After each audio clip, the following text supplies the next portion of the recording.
Les piliers de la prière sont au nombre de 14. Premièrement, se tenir debout pour celui qui en a la capacité. Dire Allahu Akbar, qu'on appelle le takbir d'ouverture de la prière, takbiratul ihram. Réciter suratul Fatiha, l'inclinaison qu'on appelle ruku', se tenir bien droit après l'inclinaison, la prosternation sur les 7 membres, le redressement après la prosternation, s'asseoir entre les 2 prosternations, la quiétude dans l'accomplissement de chaque pilier, exécuter ces piliers dans l'ordre cité, dire le dernier tashahhud, être assis pour le prononcer, dire la prière sur le prophète Muhammad sallallahu alayhi wa sallam, et le 14e, les 2 salutations finales. Les piliers de la prière, des choses qui sont indispensables pour la validité de la prière. De même, les conditions, si ce n'est que la différence qu'il y a entre les piliers de la prière et ses conditions, le fait que les conditions de la prière sont des choses qui doivent être réunies avant même de passer à l'acte, avant même d'entrer en prière. Les conditions doivent être réunies et présentes. Alors que, concernant le pilier, c'est quelque chose qui est indispensable, mais qui se manifeste pendant la prière. C'est donc quelque chose qui est dans la prière, et la condition, c'est quelque chose qui est avant la prière. Le pilier a été appelé comme tel, à l'image d'un édifice. Celui-ci ne peut être stable et ferme s'il n'a des piliers qui le maintiennent. De même, si la prière n'a pas ces piliers qui sont respectés, elle s'effondrerait, tout comme l'édifice s'effondrerait, c'est-à-dire que la prière serait caduque. Ainsi, le pilier ne tombe pas, c'est-à-dire que religieusement, dans la religion d'Allah et dans son jugement, le pilier est indispensable, pas même par ignorance. Celui qui ne met pas en pratique un pilier de sa prière est invalide. Les piliers de la prière sont au nombre de 14. Le premier étant se tenir debout pour celui qui en a la capacité. Effectivement, le musulman qui accomplit la prière a l'obligation de se tenir debout pendant celle-ci, car Allah subhanahu wa ta'ala nous dit dans Suratul Baqarah, dans le verset 238, حافظوا على الصلوات والصلاة الوسطى وقوموا لله قانتين. Selon le sens rapproché, soyez assidus aux prières, et particulièrement à la prière médiane. Chez certains savants, il s'agit de la prière du Asr. Puis Allah nous dit dans le sens rapproché, et tenez-vous debout, humble devant Allah. C'est donc un ordre d'Allah de se tenir debout pendant la prière. L'imam al-Bukhari et Muslim rapportent d'après Abu Huraira radiyallahu anhu que le prophète sallallahu alayhi wa sallam dit إِذَا قُمْتَ إِلَى الصَّلَاةِ فَكَبِّرْ. Lorsque tu te lèves et te tiens debout pour la prière, prononce le takbir, c'est-à-dire la parole Allahu Akbar. De même, le prophète sallallahu alayhi wa sallam nous dit dans le récit rapporté également par al-Bukhari, selon le noble compagnon Imran ibn Husayn radiyallahu anhu, le prophète nous dit alayhi salatu wassalam, salli qa'ima fa illam tastati' fa qa'ida. Prie debout. Si tu n'en as pas la capacité, alors assis-toi. Fa illam tastati' fa ala jamb. Et si tu n'en as pas la capacité, c'est-à-dire de t'asseoir, alors coucher sur le flanc. Le prophète sallallahu alayhi wa sallam a donc donné l'ordre à quiconque voudra accomplir la prière de se tenir debout en conformité avec l'ordre d'Allah subhanahu wa ta'ala. Et le seul moment où il est permis à l'un d'entre nous de prier dans une position différente que celle de la position debout, que ce soit la position assise ou couchée sur le côté du corps, sur le flanc, c'est l'incapacité, telle que la maladie et tout ce qui entre dans le cadre de l'incapacité. Et Allah subhanahu wa ta'ala a dit dans Surat At-Taghabun, la grande perte, le verset 16, Fattaqullaha mastata'tum. Craignez Allah autant que vous le pouvez, c'est-à-dire selon vos capacités. Le Cheikh Abdurrazzaq ibn Abd al-Muhsin al-Badr, hafidahullah, nous dit, il est attristant de remarquer que dans cette époque que nous vivons, beaucoup parmi les musulmans ne prient pas dans la position debout. Au contraire, ils s'assoient et prennent des chaises. C'est quelque chose que l'on remarque et qu'on a remarqué dans différentes mosquées. Nous voyons ces fidèles arriver à la mosquée en marchant. Ils ne montrent pas de signes de faiblesse ou de maladie. Puis lorsqu'ils entrent à la mosquée, ils prennent une chaise et vont dans un coin, se mettent assis sur cette chaise et prient. Et ceci, malheureusement, rend invalide la prière, dans le cas où la personne qui s'assoit est capable en réalité de prier debout. Quant au malade, il sort de ce cas, il est excusé, il peut prier assis, il peut aussi prier couché, sur le flanc, c'est-à-dire sur le côté de son corps. Mais toute personne qui a la capacité physique de se tenir debout et ne le fait pas, sa prière est considérée comme caduque. Elle n'est pas acceptée à cause du fait qu'il n'a pas respecté le pilier dont la présence était indispensable pendant sa prière et duquel va dépendre la validité justement de cette prière. C'est quelque chose qu'il faut donc prendre au sérieux et auquel il faut porter la plus grande considération, car beaucoup de gens disent qu'ils travaillent dans un lieu où le patron ne leur permet pas d'accomplir la prière, raison pour laquelle ils sont contraints à aller dans un coin et prier assis. Ceci n'est pas une excuse chez Allah, subhanahu wa ta'ala. Allah est ton créateur, il t'a ordonné de prier. C'est par cette prière que tu entretiens ton lien avec lui, que tu lui exprimes ta gratitude, que tu lui montres ta reconnaissance devant les bienfaits qu'il t'a octroyés et ne cesse de t'octroyer, subhanahu wa ta'ala. Tu n'as donc pas le droit de désobéir au Créateur pour obéir à la créature. Et sache que ta subsistance ne dépend que d'Allah, subhanahu wa ta'ala. Et lorsque tu obéis à Allah, tabaraka wa ta'ala, sache qu'Allah ne te prive pas de ses largesses. Le deuxième pilier de la prière, takbiratul ihram, la formule Allahu Akbar, qui a été appelée al-ihram. Et le terme ihram signifie rendre interdit quelque chose. Dans la langue arabe, il signifie rendre interdit quelque chose. On a appelé ce takbir, le takbir de al-ihram, du fait qu'après la prononciation de ce dernier, des choses qui nous sont licites d'habitude nous deviennent illicites tout au long de la prière, jusqu'à la prononciation du taslim, assalamu alaykum wa rahmatullah. Et donc, des choses nous sont interdites, comme le fait de parler, de manger, de rire, de bouger, de trop bouger, et d'autres choses encore. C'est la raison pour laquelle on l'a appelé takbiratul ihram. À partir du moment où tu prononces Allahu Akbar, tout ce qui va suivre, comme le dit le Cheikh Abdurrazzaq, hafidahullah, est comme une explication, une manifestation des sens de la parole Allahu Akbar, qui signifie Allah est plus grand. Allah tabaraka wa ta'ala est plus grand que quiconque, dans son essence, dans ses noms, dans ses attributs, dans sa beauté, dans sa perfection, dans ses ordres et interdits, dans sa sagesse, dans sa parole, subhanahu wa ta'ala. Lorsque tu vas descendre dans l'inclinaison, la prosternation, et tu vas changer d'un état à un autre dans la prière, tout ceci a pour but de montrer le besoin que tu as d'Allah, tabaraka wa ta'ala, Allahu Akbar. Pour cette raison, il t'est demandé de dire Allahu Akbar lorsque tu changes d'un état ou tu passes d'un état vers un autre de la prière. Et la preuve qu'il faut dire Allahu Akbar est la parole du prophète alayhi salatu wassalam.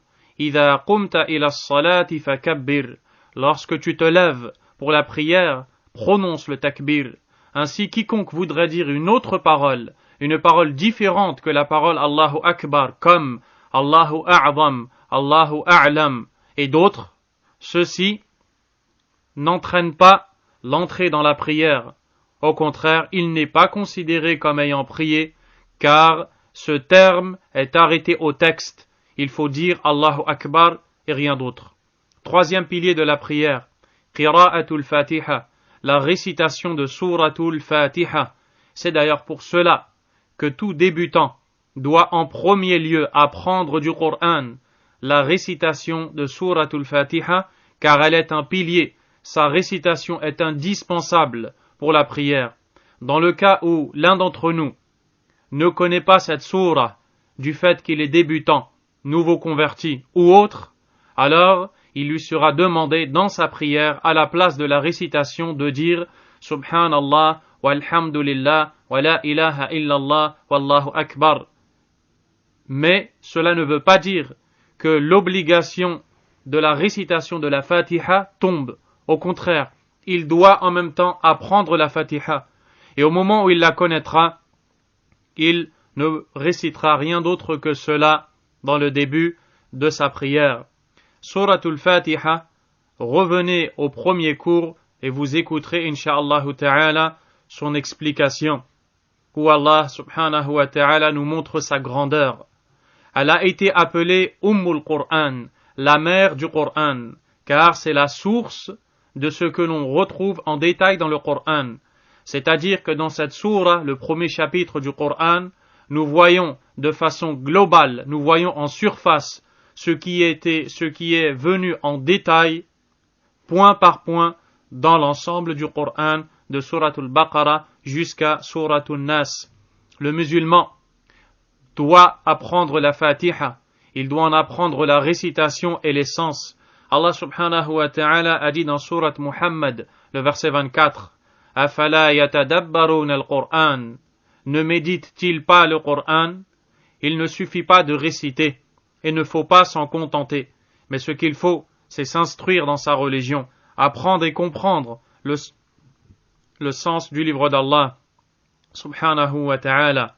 Il est très attristant de voir que des personnes, parmi celles qui disent La ilaha illallah, Muhammadur Rasulullah, accomplissent la prière, s'acquittent de l'aumône, et peut-être même accomplissent le pèlerinage, ne cessent jusqu'à ce jour d'ignorer l'essence d'une sourate qu'ils ne cessent de réciter à chaque rak'a, depuis le jour où ils prient, au point où tu vois des gens qui ont atteint la soixantaine dans leur vie, 60 ans qu'ils ont passé à œuvrer, à s'investir, à entreprendre, à faire ce qui leur semble bon, ou ce qui leur a semblé bon.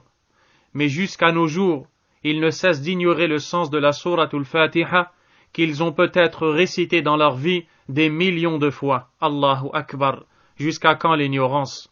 D'autres personnes ignorent que la parole Ihdina as-sirat al-mustaqim, guide-nous dans le droit chemin, est une invocation. Les gens ne savent pas que Suratul Fatiha fait partie des plus grandes invocations par lesquelles le musulman sollicite son Créateur en lui demandant la guider, subhanahu wa ta'ala.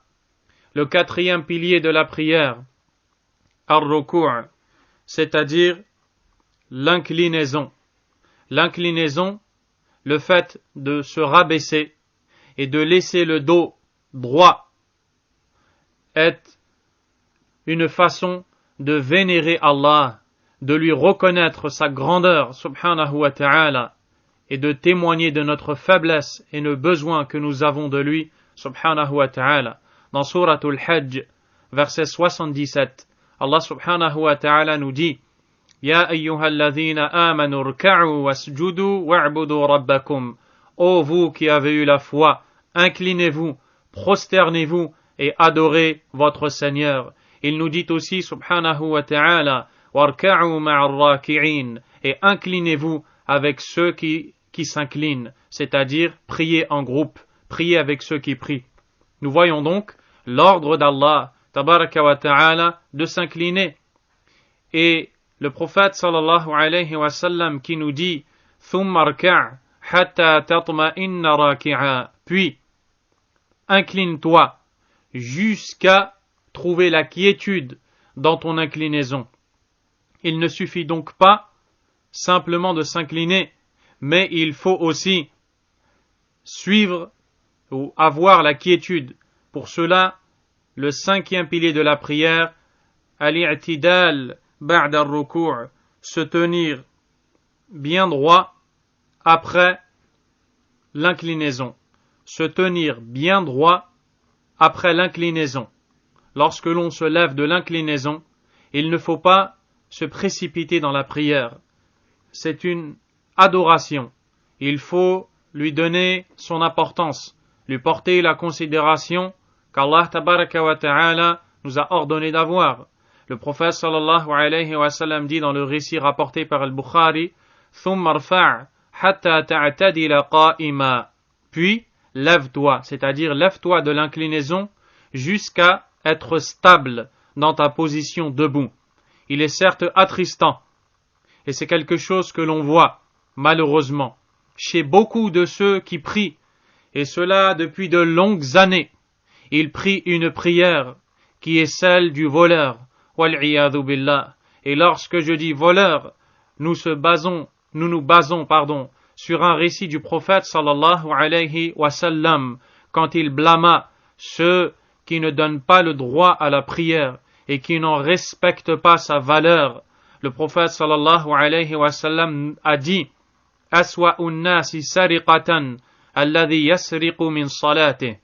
L'homme le plus mauvais dans le vol est celui qui vole de sa prière.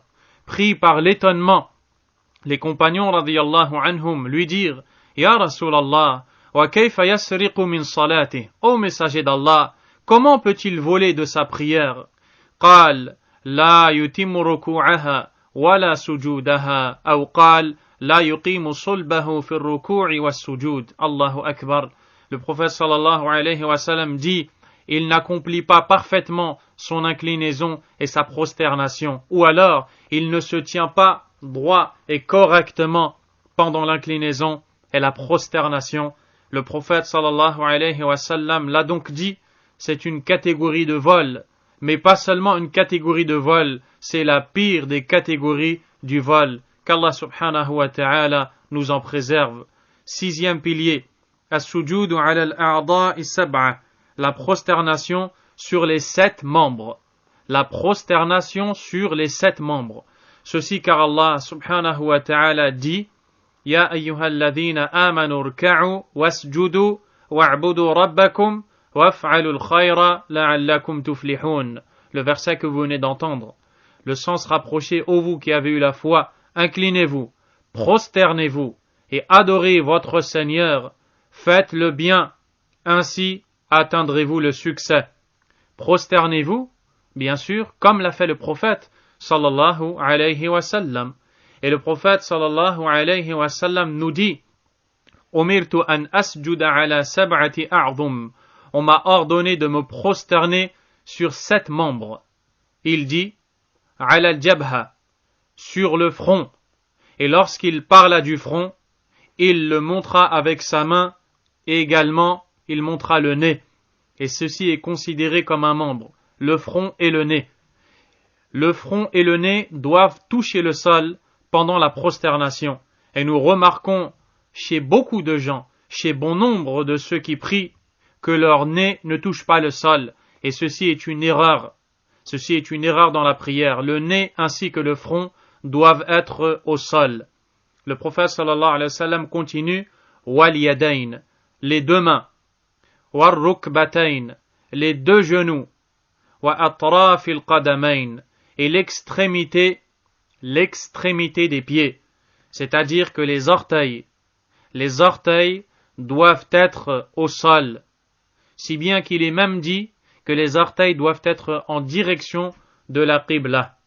Et le dos du pied, le plat du pied, lui, doit être de façon verticale. Ainsi, il faut absolument que ces 7 membres dont vous venez d'entendre parler touchent le sol.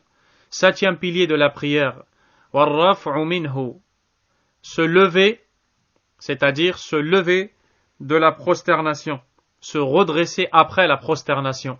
Car le prophète sallallahu alayhi wa sallam, en enseignant à ce compagnon qui a mal accompli cette prière, Le prophète sallallahu alayhi wa sallam lui a dit « Thumma rfa' hatta tatma'inna jalisa » Ensuite, lève-toi de la prosternation jusqu'à trouver la quiétude dans la position assise. Ceci montre que c'est donc une obligation. Il ne faut pas se précipiter. Huitièmement, al-jalsatu bayna sajdatayn, s'asseoir entre les deux prosternations. Ceci est un pilier de la prière. Et le moment où il faut le mettre en pratique, c'est entre les deux prosternations, entre la première et la deuxième. Et ceci pour chaque rak'a, pour chaque unité de prière. Et bien sûr, il faut absolument avoir la quiétude. Il faut bien s'asseoir et avoir la quiétude. Et le prophète sallallahu alayhi wa sallam l'a dit dans le récit que vous venez d'entendre. Donc, voici le 8e pilier de la prière.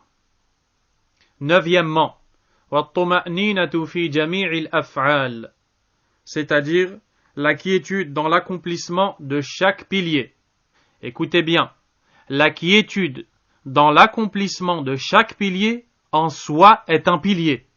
C'est-à-dire que celui qui accomplit cette prière sans quiétude, celui par exemple qui se précipite, qui ne redresse pas son corps correctement, qui ne se tient pas avec des positions correctes, qui se précipite dans la prière et qui picore comme le coq le fait, sa prière est invalide. Et ceci, nous le remarquons chez beaucoup de gens qui, sous prétexte qu'ils ont un rendez-vous avec la créature, ont des manquements lorsqu'ils ont ce rendez-vous avec le Créateur, Allah subhanahu wa ta'ala. Et cela va causer l'invalidité de leur prière. Le prophète sallallahu alayhi wa sallam a dit ثُمَّ فَعَلْ ذَلِكَ فِي صَلَاتِكَ كُلِّهَا. Puis, fais tout cela dans ta prière. C'est-à-dire, comme le dit Cheikh Abd al-Razzaq, la quiétude. Dans toute la prière, tu dois faire preuve de quiétude. 10e pilier de la prière. وَالتَّرْتِيبُ بَيْنَ الْأَرْكَانِ. Exécuter tous ces piliers avec l'ordre cité. Ceci est indispensable, car le prophète sallallahu alayhi wa sallam, lorsqu'il a enseigné la prière à cet homme, lui a dit, puis fais cela, puis fais cela, puis fais cela. Ceci est une allusion au fait qu'il y a un ordre et qu'il doit être respecté. D'autant plus que le prophète sallallahu alayhi wa sallam a dit, Sallu kama ra'aytumuni usalli. Priez comme vous m'avez vu prier. 11e et 12e pilier de la prière. At-tashahhud al-akhir wal-julus lah. Prononcer le dernier tashahhud, être assis pour le prononcer. Écoutez bien, le dernier tashahhud est un pilier de la prière, pas le premier. Lorsque l'on prie 3 rak'a comme le maghrib ou 4 comme le dhuhr, al-asr ou al-isha, le premier tashahhud est une obligation et pas un pilier, alors que le dernier, lui, est un pilier de la prière, at-tahiyyatu lillah, jusqu'à la fin, ce qu'on appelle at-tashahhud. Et pour ceux qui veulent connaître le sens du tashahhud, vous pourrez revenir, incha'Allah ta'ala, à l'explication des invocations et rappels dans le chapitre du tashahhud. Et même dans le cours de notre aimable frère Ibrahim Abu Talha sur les invocations basées sur le livre de l'imam Ibn Taymiyyah rahimahullah ta'ala. Il faut donc prononcer le tashahhud et également s'asseoir, car le prophète sallallahu alayhi wa sallam a dit إِذَا قَعَدَ أَحَدُكُمْ فِي الصَّلَاةِ فَلْيَقُولْ. Quand l'un d'entre vous s'assoit dans sa prière, c'est-à-dire à la fin, pour le tashahhud, qu'il dise At-tahiyyatu lillah. Puis, il a enseigné la formule à prononcer. Et dans une autre variante, وَلَكِنْ قُولُوا at-tahiyyatu lillah. Et dites at-tahiyyatu lillah. Voici ce qu'il faut dire jusqu'à la fin, bien sûr. 13e pilier de la prière, as-salatu ala nabi sallallahu alayhi wa sallam. La prière sur le prophète sallallahu alayhi wa sallam. Il s'agit de dire Allahumma salli ala Muhammadin wa ala ali Muhammadin kama sallaita ala Ibrahim كما صليت على آل إبراهيم وبارك على محمد وعلى آل محمد كما باركت على آل إبراهيم في العالمين إنك حميد مجيد. C'est un pilier de la prière. Vous en connaîtrez le sens, Inch'Allah, en revenant aux explications des invocations. Et enfin, le 14e pilier de la prière, at-taslimatan, c'est-à-dire les salutations finales. Assalamu alaykum wa rahmatullah, assalamu alaykum wa rahmatullah. Ceci car le prophète sallallahu alayhi wa sallam a dit tahrimuha at-takbir wa tahliluha at-taslim.